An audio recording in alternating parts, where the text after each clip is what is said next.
그럼 이제 두 번째 우리 그 토론으로 넘어가 보겠습니다. 토론이라고 보셔도 좋고 그냥 이야기 나누기, 말 나누기 정도로 보셔도 되겠습니다. 아까 예를 하나 드렸죠. 개밥주기. 개밥하면 또 떠오르는 개가 저는 있어요. 어릴 때 길렀던 개가 있는데 눈도 못 뜬 강아지를 어머니가 데리고 왔어요, 집에. 근데 이제 대신 조건이 하나 있었어요. 방에서 키우면 안 된다. 그런데 아니 거의 기다시피 기어다니는 강아지를 어떻게 밖에다 기를 수가 있겠어요. 그래가지고 계속 안 자고 있다가 부모님이 잠든 걸 확인하고 강아지를 제 이불에다 재운 거죠.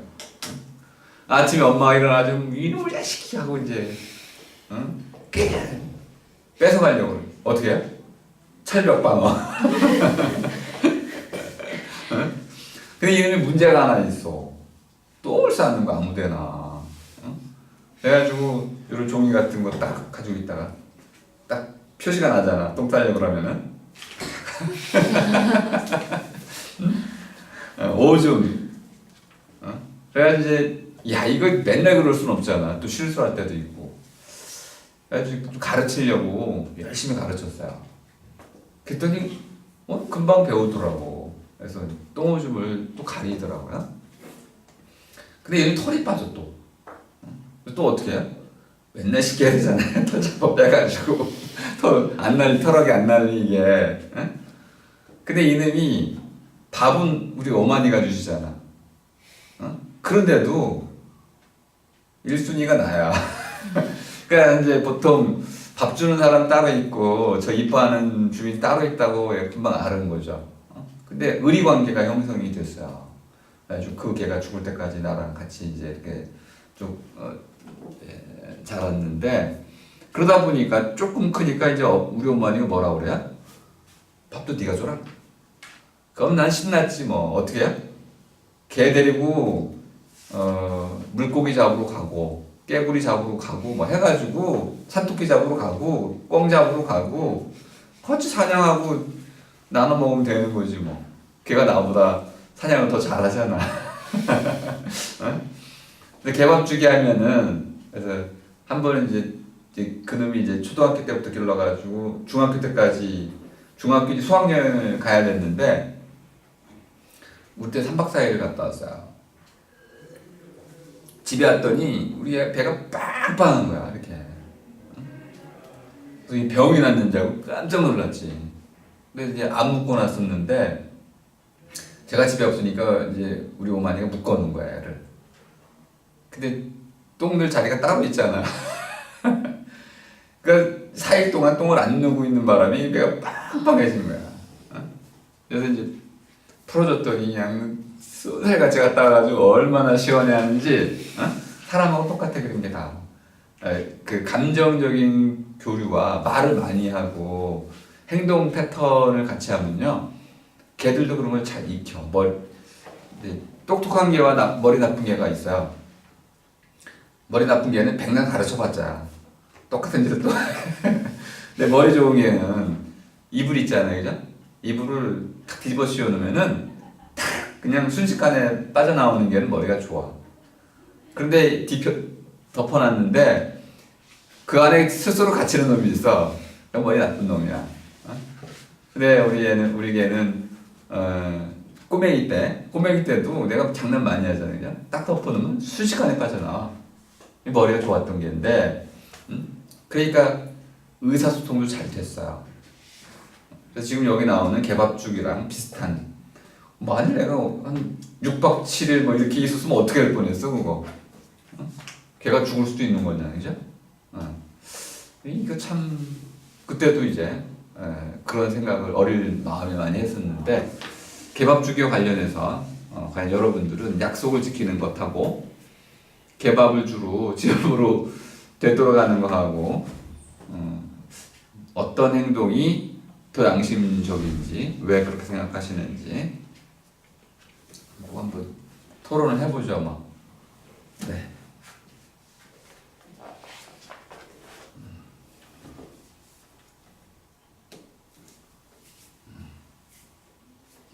하시겠습니까?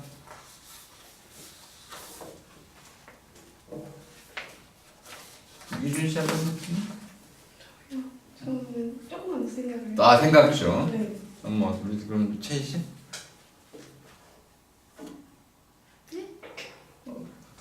한번 해보시죠. 저는 수민인데. 네? 아, 죄송해요. 제가 잘 이름 몰라. 네, 저는 일단 이 이름을 까먹었는데 조우라는 이 변호사가 이 부양할 가족이 일단 걔밖에 없으니까 여기서 양심을 지켰다고 하지만 약간 다른 경우를 생각했는데 이제 같은 집에 살지 않는 먼 곳에 사는 가족을 부양해야 되는데 그러면은 이 개를 밥을 안 주는 게 이 사람의 양심을 지키는 걸 수도 있다고 생각을 했어요. 밥을 안 줘도 된다? 네.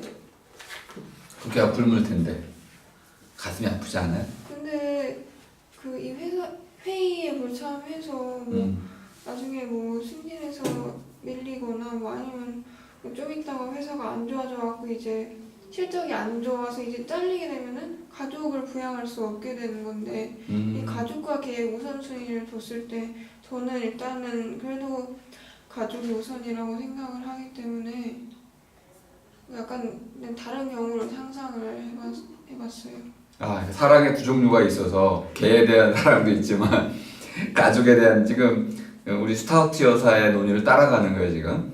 개에 대한 사랑으로부터 나오는 의무감도 있죠. 밥을 줘야 된다. 하지만 가족에 대한 사랑으로부터 나오는 의무감도 있는 거죠. 내가 잘리면 안 되지. 부양을 해야 되니까. 부양의 의무가 있잖아요. 이 두 개의 의무가 충돌했을 때 당연히 가족 부양을 먼저 해야 된다. 그래서 이렇게 가족 부양의 그 책임을 혹시 만에 하나 잘려서 다 하지 못할 수도 있는 상황을 자초하면은 안 된다. 그건 양심이 좀 없는 것이다. 이렇게 볼 수도 있습니다. 이거는 굉장히 중요한 논의인데요. 확대 적용이 가능해서 그래요. 우리의 사랑은 항상 그게 문제죠. 뭐 첫째, 둘째, 셋째가 있는데 똑같이 사랑하네 부모가? 그렇게 믿으세요? 첫째, 둘째, 셋째가 있어. 물론 그렇게 이제 노력을 하겠죠, 그죠? 근데 사랑이라는 건 좀 자발적인 거잖아, 자율적이고. 그러니까 이쁜 놈은 더 사랑하게 되고, 좀 못난 짓 하면 자꾸 이제 야단도 치게 되고 그러잖아요. 그래서 똑같은 돈을 가지고 이제 예전 어르신들 얘기하면 좀 쉬워. 남녀 차별이 있었을 때 아들은 당연히 대학을 보내고 딸은 너는 대학 갈 필요가 없다 이러는 그런 시대가 있었잖아요. 그러면 오늘날 보자면은 그거는 양심이 없는 거죠. 아들이든 딸이든 지 능력껏 갈 수 있으면 가는 거죠, 그죠? 그게 양심이죠, 그죠? 의무잖아요. 부모로서는 그렇게 자발적인 노력을 통해서 아이가 대학을 갈 수 있다면 보내는 것이 양심적인 겁니다. 근데 예전에는 그 양심이 이상하게 작동을 했던 거죠. 그럼 사랑이 달랐던 거라고 볼 수 있네요. 의무는 그대로인데 사랑이 다를 수도 있고요. 반대일 수도 있습니다. 사랑은 같은데 딸이든 아들이든 다 사랑을 하겠지. 근데 딸에 대한 의무와 아들에 대한 의무가 다를 수도 있어요. 두 가지로 지금 나눌 수가 있는 거네요. 지금 개와 가족도 똑같은 거예요. 개와 가족에 대해서는 사람에 대한 사랑과 개에 대한 사랑, 이거 뭐 어떤 분들은 구분을 잘 안 하는 분들도 좀 생겼어요. 그래서 자기가 키우는 개를 두고 갈 수가 없어서 결혼을 안 하는 분도 있더라고요. 이런 것들은 선택의 문제인데 사랑의 종류가 지금은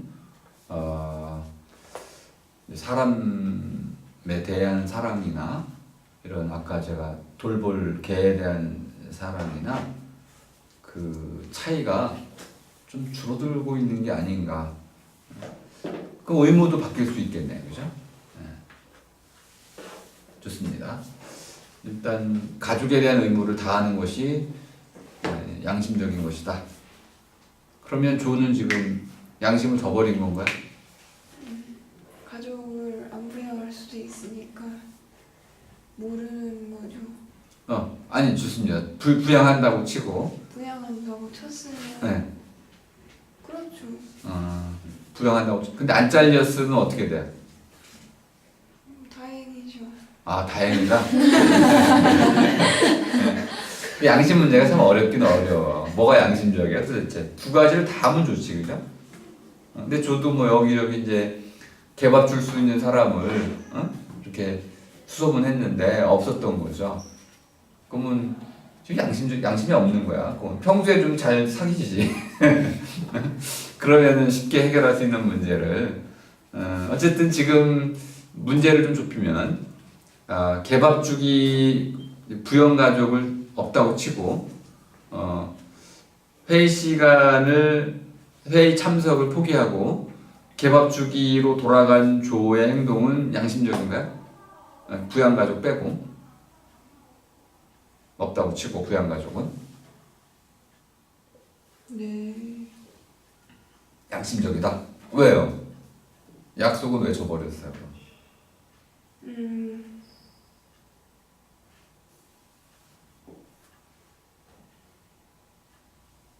회사보다 강아지한테 더 애착이 있기 때문에 좀 어렵네요. 슈타우트가 논증을 잘했어 지금, 그죠? 애착이라는 것이 있기 때문에 그러면 그렇게도 볼 수 있어요. 회사에는 정이 없어. 자를 테면 잘라라 이놈들아. 응? 그러니까 회사에 대해서는 이런 감정적인 애착이 뭐보다? 리복보다, 개보다는, 돌볼개보다는 감정적인 애착, 의무감이 떨어지는 거겠죠. 없는 건 아니겠지만은 떨어지는 게 분명해. 그럴 리 같지. 응? 그렇게 생각하시나요? 이거를 이제 자기 사례로 보면 어떻게 하실 수 있어요? 이제 수업을 들으러 가야 되는데 결석하면은 2점 감점이다. 근데 막 집을 나왔는데 지금 가면은 결석이 아니야. 그런데 어이구 한 중간쯤 왔는데 그만 개밥을 안 주고 왔구나. 얘가 하루 종일 굶겠네. 아이고 차라리 결석을 하지 뭐 하고 집으로 돌아가서 딱 들어가자마자 개가 엄청 반기겠죠. 응? 역시 잘했어. 달콤한 구속을 느끼면서 서로 간의 애정을 확인하면서 개밥을 주면서 이러는 거죠. 역시 난 양심적이야. 어떤 거 같아요? 저는 수업을 들으러 갈 것 같아요. 왜요? 하루 정도 그러는 것 같아요. 좋아요. 조금 더 심하게 이틀을 굶겼어 이미. 이틀 그럼 다음 날에 가야죠. 점점점 문제가 어려워지죠, 그죠? 일단 말이 좀 이상할 수도 있는데 동물권이라는 말이 있습니다. 저는 뭐 동물권이 있다는 것 자체에 대해 동의하기도 쉽지는 않은데 동물권을 이렇게 하시면 되겠어요. 우리가 동물을 기른다면 당연히 돌봐야 할 의무가 있죠. 그게 동물권의 핵심인 거죠. 또 하나는 우리의 환경이 되는 것들이 있죠. 여기 누가 사냐면 사람을 제외한 다른 동물들, 미생물들이 살죠, 그죠? 그들의 서식지가 되는 거죠. 그걸 우리가 파괴하면 안 되는 거죠. 그러니까 우리의 의무로서의 권리인 거지 실제로 그들이 권리 주체라고 보기는 어려운데 그 소시오패스라는 말과 비슷하게 만들어진 거야. 우리의 의무를 말하고 있는 건데 마치 그들의 권리가 그들이 갖고 있는 것처럼 말해주고 있어서 혼란을 불러일으킵니다. 나중에 가면 이제 이렇게도 얘기가 됩니다. 환경을 보존하는 것, 이것이 양심적이다. 그렇게 생각하시나요? 그 환경에 대한 사랑을 느끼는 사람이 없다면은 강요할 수는 없네. 지금 이 논의의 가장 큰 단점이 그거예요. 리복이라는 개를 사랑하지 않는다면은 그 조는 되돌아가지 않을 거 아니야. 그러면 그건 비양심인가요? 사랑하지 않는데 뭐. 아니 이게 문제가 되잖아 이게. 아까 얘기했잖아요, 그죠? 그 부부간에 사랑 없는 의무라는 것은 제가 보기엔 비양심이다. 그래서 지금 그 스타우트 여사가 말하는 것처럼 조가 비양심적이려면 뭐를 해야 돼요? 리복을 사랑하고 있어야 돼. 그리고 저버려야 돼. 배신이라는 걸 해야만 비양심적이 되는데, 사랑하지 않으면은 그 이미 양심 개념에 맞지 않아가지고 양심적이다, 비양심적이다라고까지 말할 수가 없게 돼. 근데 저는 그게 오히려 비양심적으로 느껴지거든요. 아니 함께 사는 그 돌볼 개를 사랑하지 않는다는 게 비양심 아니에요? 그러니까 이제 이 부분에서는 나중에 제가 좀 더 말씀드리겠지만은 양심에 대한 스타우트 여사의 정의에 문제가 좀 있어서 그렇습니다. 하지만 아까 답변 잘 하신 거야. 스타우트를 사랑하는 조의 입장에서는 회의에 참석하는 것보다는 사랑을 선택하는 것이 양심적인 거죠. 네. 그러면 마사 여사의 그 결론하고 같은 결론을 내리신 겁니다. 한 교수님 어떠신가요? 저는 그 교수님이 저희 보내주신 그 생각해요라고 말씀해 주셨던 걸음이 그 밥 주는 것을 그 반려견에 밥 주는 것을 깜빡 잊고 나오는 바람에 그 개를 두세 날 굶기는 일은 양심이 없는 짓이다. 이렇게 생각을 해봤을 때 양심이 없다고 얘기할 수 없다고 생각을 했었어요. 그 약간 비슷한데 이름 듣는 게 낫겠다. 자꾸 불러야 되니까. 수민 씨, 네. 수민? 수민 씨랑 좀 비슷한데 만약에 이 사람이 조였죠. 조가 회의를 갔다고 해도 그 결과만으로 양심이 없는 짓이라고 보기는 좀 어렵다는 생각이 들었어요. 저는 계속 가책에 대해서 생각을 했는데 가책. 이 사람이 아까 수민 씨는 가족을 얘기를 했는데 저는 그냥 회사라는 이유만으로도 거기 이 회의가 얼만큼 중요하냐에 따라 달라지긴 하겠지만 그렇지. 이 회의가 맞아요. 지금까지 이어온 엄청 긴 프로젝트라든지 그렇지. 되게 많은 사람들이 공을 들여온 중요한 회의인데 이것을 쉽게 저버리고 걔를 밥을 주러 갔다면 나쁜 놈이지 그게. 네 그게 좀 연주회라고 떠올려봐. 연주회, 오케스트라. 지휘자가 그딴 지휘자면 그거 뭐 양심이 있는 거야 그게?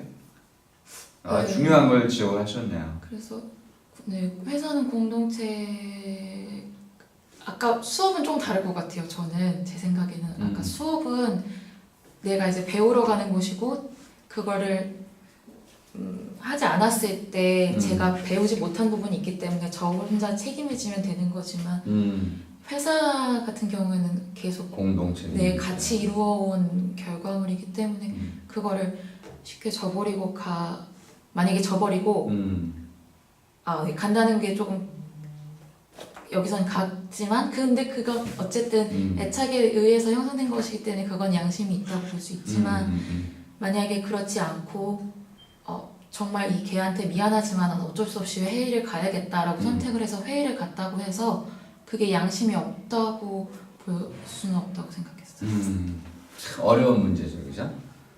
선택을 잘 가리사니가 여기 핵심이라는 걸 알 수 있습니다. 잘 가려야 되는데 이게 양심의 딜레마라고 합시다. 지금 딜레마 뿌리 두 개인데 어느 쪽 뿔을 잡든지 간에 이쪽 뿔을 잡아도 양심적이고 근데 동시에 이쪽 뿔을 잡는 순간 여기 짝에 대해서는 비양심이 돼. 그러니까 선택을 어떻게 해야 되지 이거를? 모두 잡을 수 없다면은 결국 한쪽을 잡는 순간 다른 쪽에 대해서 비양심이 되니까 나는 반쪽이야. 그러니까 이거를 운명이라고 하는 거야. 이런 기구한 운명을 타고나면 안 돼. 일단 재수가 좋고 하늘의 복을 받아야지.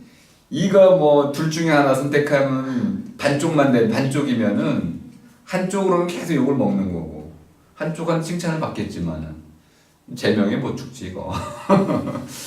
그런 면이 하나 있어서 선택이 참 어려운데 정을 선택하자니 결국 그 나로 인해서 피해를 볼 다른 사람들이 울겠고 이걸 택하자니 내가 가장 아끼는 사랑, 가장 아끼는 개가 쫄쫄 굶주릴 테고 참 선택이 좀 어렵네요.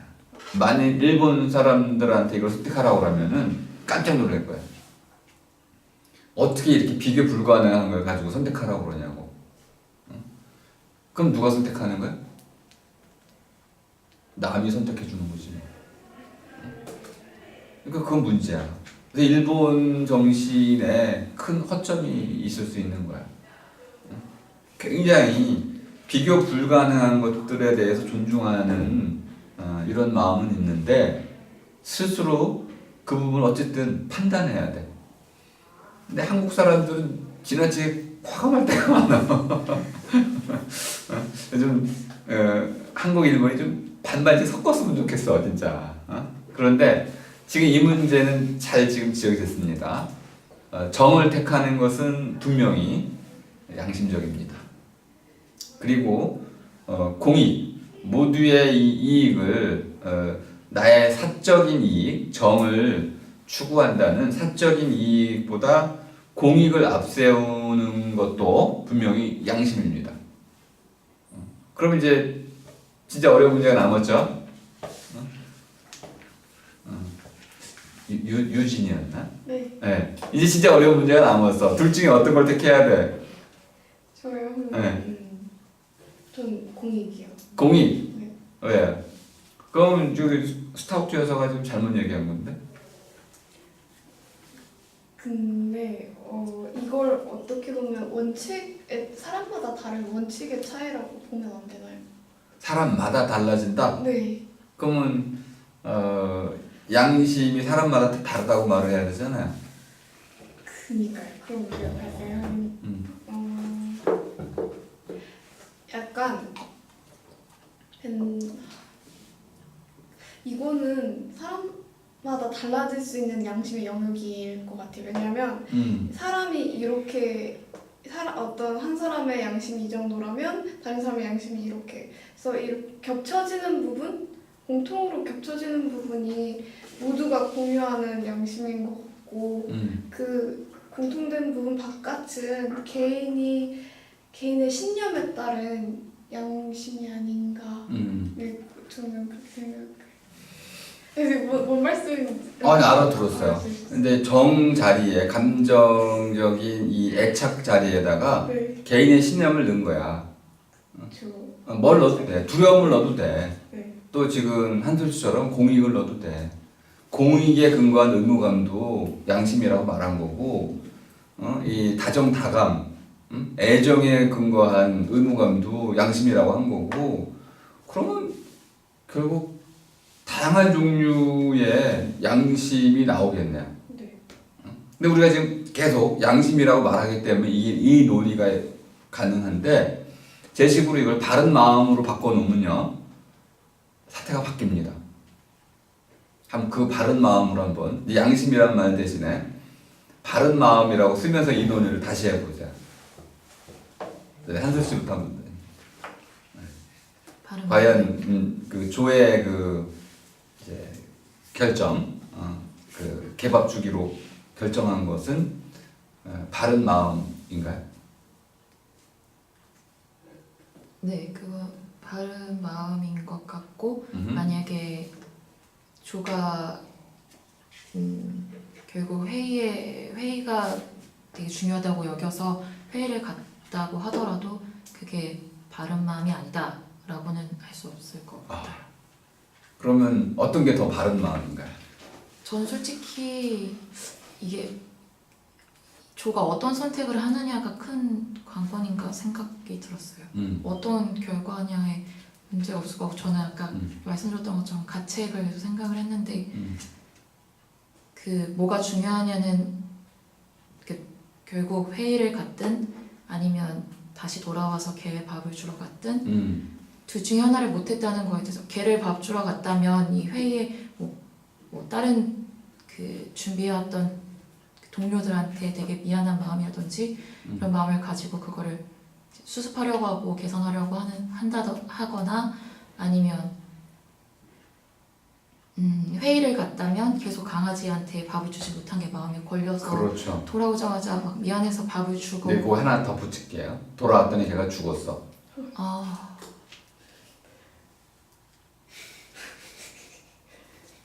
근데 죽었다고 하더라도 그게 양심 없는 행동이었다고는 볼 수 없을 것 같아요. 저는 그 결과에 크게 그런 게 없을 거 결과에 따라서 이 사람이 양심이 있냐 없냐를 바른 마음이 있냐 없냐를 판단하지 못할 것 같고 그 순간에 이 사람이 내가 책임질 수 있는 선택을 했는지 그리고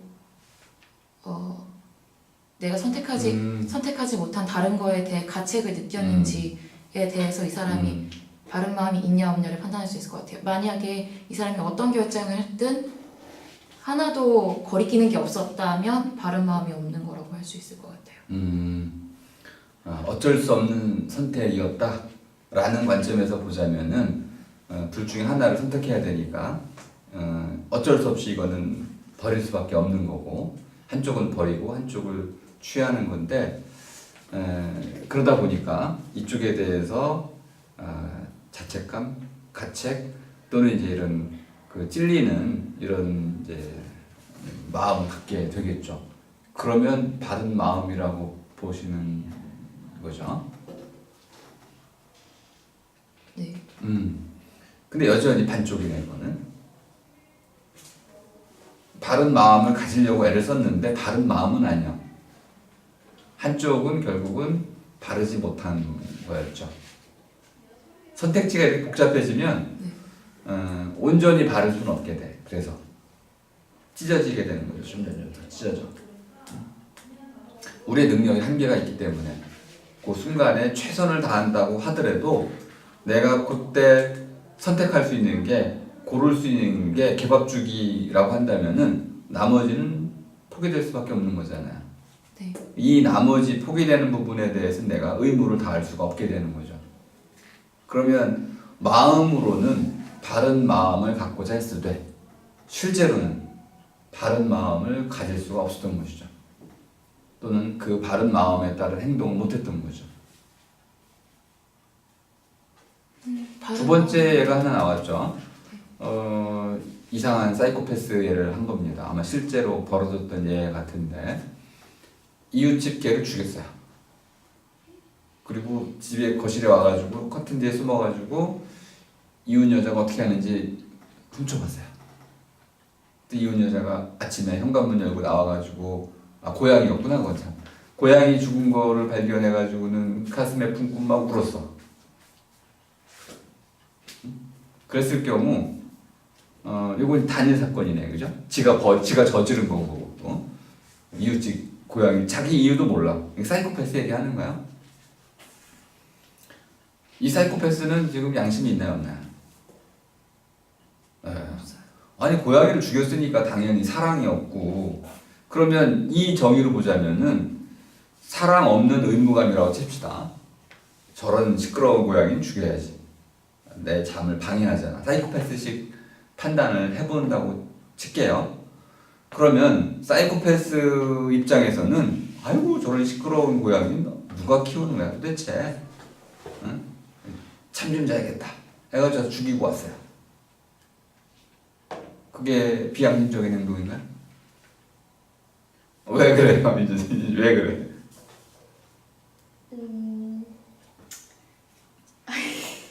일단 비양심적 행동. 일단 타인의 재물에 손상을 입혔다는 그런 점과 또 그러게요.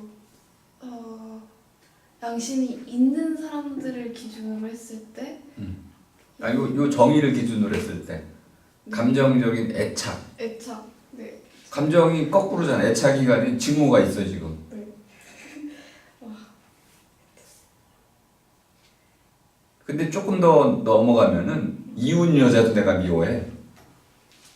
그러면 이제 야 이게 양심 문제가. 질서에 대한 애착으로 보면 안 되나요? 질서, 그러니까 모두가 살아가는 사회에서 질서를 지켜야 된다는 그런 애착 때문에 이 양심 없는 행동이 된 거죠. 그 질서를 무너뜨리는 게 나를 방해한다. 내 잠을 방해한다. 질서보다도 지금은.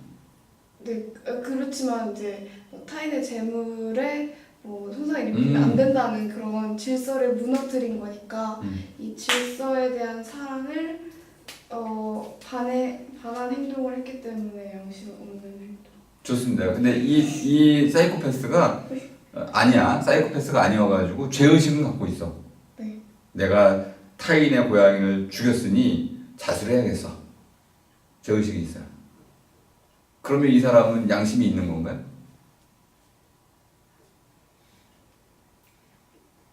지금 슈타우트 여사는 이 부분을 해결하기가 좀 어려워요 지금. 양심보다도 약간 그 자수를 안 했을 때 가해질 그런 벌에 대한 두려움이 있었죠. 더 약간 양심보다도 크게 작용한 게 아닌가. 그럴 수도 있을 것 같아요. 두려움에 의해서 초자 설명하듯이 잡혀서 미리 자수해가지고 그냥 형량 줄이고 이게 낫겠다. 그럼 미리 좀 더 생각해가지고 고양이 죽으면 내가 아이고 교도소 갈 수도 있겠구나 해서 안 죽일 수도 있었는데 왜 죽였죠?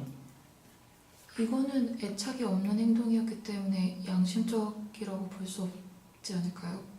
양심과 무관한 행동이죠. 그래서 비양심적이 슈타우트 여사의 규정으로 보자면은 감정적 애착이 아예 없었고 심지어는 의무감으로 보자면은 내 잠을 방해하는 고양이는 없애야 된다라고 판단할 수도 있는 거네요. 근데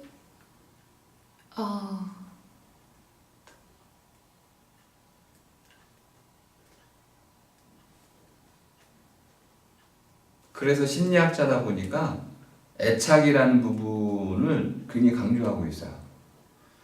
리복에 대해서는 조가 애착을 느꼈어요. 그래 그것 때문에 밥을 주러 갔다고 결론을 내린 거야.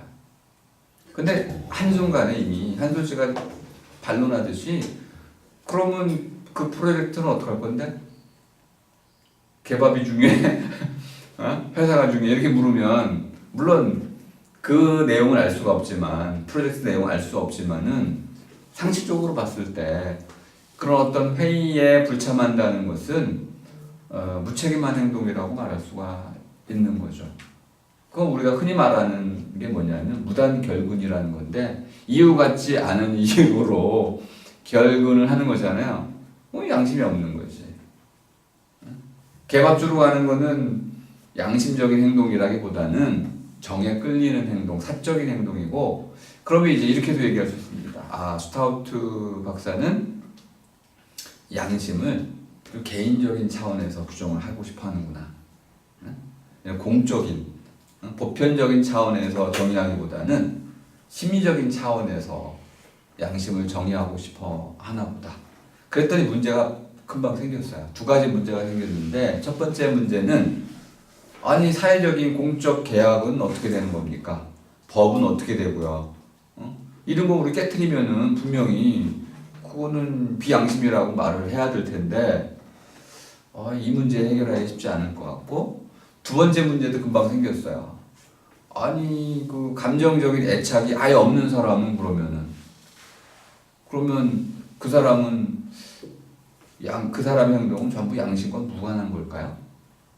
저는 사이코패스가 분명히 그 고양이를 죽인 행동에 대해서는 그가 자기의 잠을 방해받지 않기 위한 목적으로 했다 하더라도 그것은 비양심적인 행위라고 분명히 규정을 할 수 있을 거라고 봅니다. 그러면 슈타우트 여사는 그 부분에 대한 설명력이 좀 떨어진다는 걸 알 수 있죠. 그러고는 소시오패스를 양심 없는 사람들이라고 정의를 해버렸어요. 그러면 어떻게 정의했는지 아시겠죠?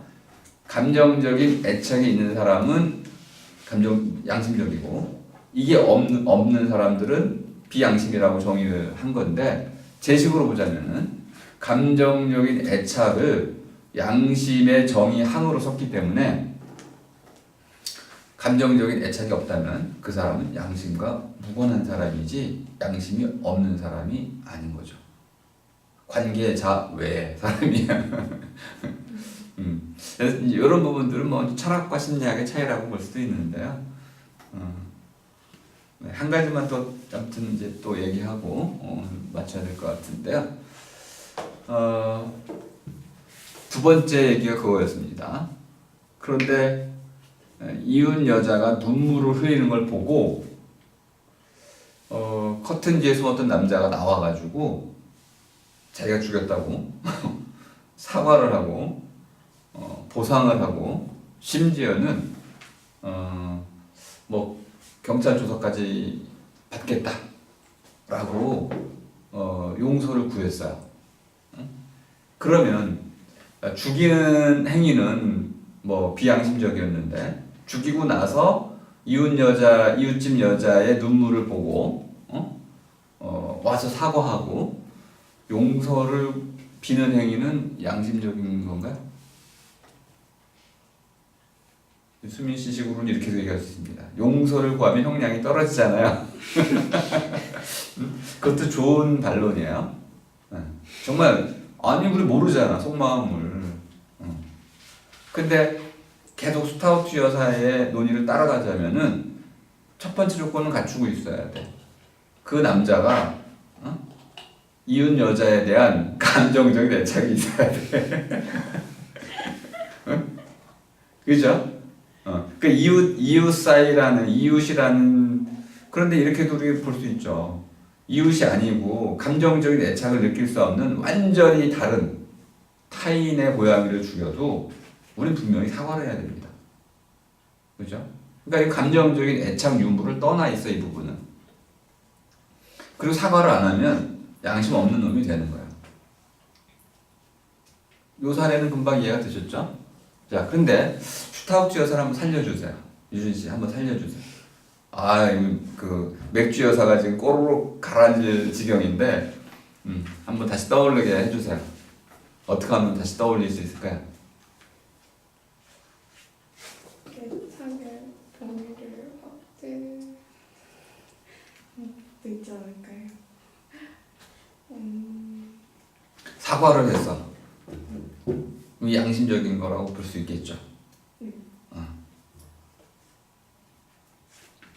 만일 자기가 이웃 여자야. 네. 근데 와가지고 느닷없이 앞집 남자가 나도 왜 죽였는지 모르겠는데 그냥 죽이고 싶어서 죽였어. 첫 번째 변명. 두 번째는 잠을 자려고 그러는데 고양이 자꾸 시끄럽게 해가지고 죽였어. 죄송합니다. 그러면 유진 씨는 용서를 해주겠어요? 일단 보상이 뒤따른다면 용서를 하겠어요. 네. 만일 물어본다면 뭐부터 물어보겠어요? 보상을요? 아니 네. 죽였는데 이유가 두 가지였잖아. 네. 나도 왜 죽였는지 모르겠어요. 그럼 뭘 물어보겠어요? 내가 지금 이해가 돼야 되잖아 지금. 네, 그렇죠. 이웃 여자가 이해가 안 되잖아 지금. 자기가 죽여놓고 자기가 왜 죽였는지 모른다고 그러니까.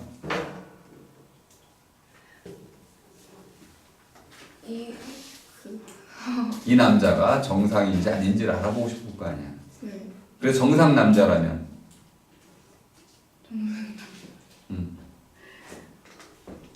정상 남자면은 그 사과를 받아들이겠어요? 아니요. 아니지. 이 자식이 나를 놀리는 거지. 응? 말도 안 되는 소리를 이게 사과야? 그런데 봤더니 좀 뭔가 정신 문제가 있는 사람이야. 그럼 어떡하겠어요?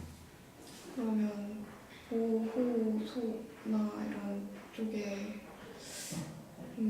가보는 걸 권유를 한다든지. 네. 약간 분리? 일단 그래. 내가 이해는 해줄 수 있다. 인정은 안 하고, 이해는 해줄 수 있겠다. 두 번째 대답은 어떤 거야? 내가 잠자는데 시끄러워가지고 죽였다. 그럼 팔이냐, 목이냐? 그럴 경우는 어떻게 하시겠어요? 왜 다른 방법은 고려하지 않았는지. 사과를 받아들이시겠어요? 아니요. 안 받아. 왜요? 다른 방법들이 충분히 있었을 텐데 예를 들어 뭐 어떤 거? 저에게 와서 그렇지. 당신 고양이 단속 좀 잘하셔 하고 요구를 했어야 될 거 아니야. 그죠? 근데 이걸 안 하고 죽였다 얘가. 그리고 와서 사과를 해 지금. 응? 그럼 그 사과를 받아들이시겠어요? 안 받아들여? 그럼 그 사과를 안 받아들이는 그 이웃 여자는 양심적인가요? 사과하는 사람의 사과를 안 받아들이는 게 이게 양심적이 아니야. 그럼 또 애착 문제가 생겨. 저런 놈을 어떻게 사랑해? 응? 애착을 가질 수가 없잖아, 아예. 그리고 의무감.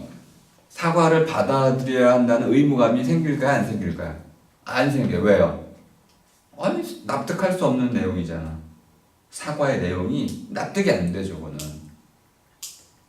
그러면 양심에는 이 두 가지만으로는 안 되는 또 다른 요소가 하나 반드시 필요한 거네요. make sense라고 할 수 있는 좀 이해 가능하고 합리적이어야 돼. 그래서 아까 한솔 씨가 얘기한 것처럼 야, 회사에 그렇게 큰 피해를 끼치면서까지 개밥 주러 가는 거는 합리적이지 않아. 감정적 애착에 근거한 의무감은 맞는데 합리적이지 않아. 합리적이지 않으면 우리 그것을 글쎄 사생활 정도로 사적인 감정으로 볼 수는 있는데 양심이라고 보기는 어려워지는 거죠. 그럼 양심에는 아주 독특하게도 바르다라는 것은 개인적 차원, 내 차원도 있지만은 바름에는 사회적 차원, 공공성이라는 차원이 함께 고려가 되는 것이다. 그러니까 이 두 가지를 모두 고려해 봤을 때 이제 앞으로 양심 문제가 좀 더 바른 마음이라는 것이 좀 더 잘 이해가 될 수 있을 것 같고, 그렇다고 모든 문제가 해결되는 건 전혀 아니고요. 다만 이해가 좀 쉬워진다는 것 뿐이고요. 뭐 오늘 토론을 해봤는데 역시 토론하니까 문제가 쉬워졌네요. 토론하고 나니까 문제가 몇 가지로 딱 나뉘었어요. 그래서 우리가 이제 소시오패스를 이해하는 중요한 특징 몇 가지를 잡았습니다. 첫 번째는 감정이 없는 것들은 소시오패스군요. 이게 스타우트 여사가 바라보려고 하는 겁니다. 양심이 있다 없다보다는 이런 감정적인 애착 자체가 안 일어나는 것들은 소시오패스예요. 그런데 만에 하나 감정적인 애착이 일어나더라도 의무감이 안 생길 수도 있군요. 또는 의무감이 생겨나더라도 엉뚱 의무감이면 이것도 소시오패스가 될 수 있습니다. 그러니까 크게 세 차원이 앞으로 문제가 되겠네요.